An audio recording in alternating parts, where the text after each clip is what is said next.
Now I am going to discuss about the whereBetween and whereNotBetween methods. I am going to make this of the previous one. whereBetween and whereNotBetween.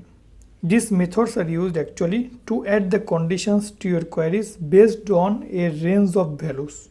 I am going to show you the examples so that you can understand. I am going to check this one, and here the get. So from the persons table I will get all the data, and here I am putting it into a result variable. Now I am going here, and here for example I am now going to show the person. Okay, so 1 to 7 here. So person index, right? So this one is now blank.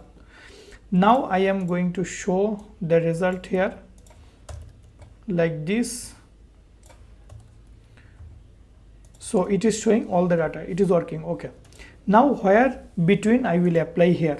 whereBetween means I, for example, want to get all the persons whose age is between 30 to 35. It can be happen. So in that case I will use here whereBetween. So whereBetween, here I will have to use two parameter. One will be array, because I will have to give a range in the array. For example, I want to get the age from 30 to 35, and the first one is the field name, that is age. So whereBetween means where age is between this range 30 to 35. Now if I check here which persons have the age 30 to 35, this one will not be here because 25 is not in the range. So 30, 30, 32, 35 and 40 will also be out. So 2 and 6, these two ID will be out. Now I am going to refresh. You see that 1 is here 30, 2 is not here.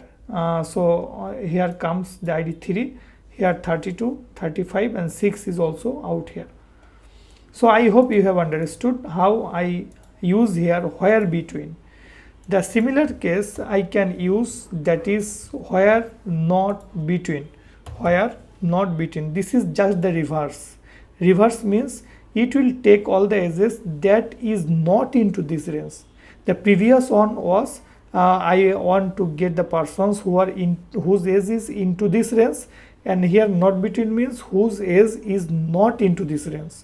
So now if I just want to run, you see that the reverse is coming. That means who are not between 30 to 35. So 25, that means ID 2, and 40, that means ID 6. These are showing here now.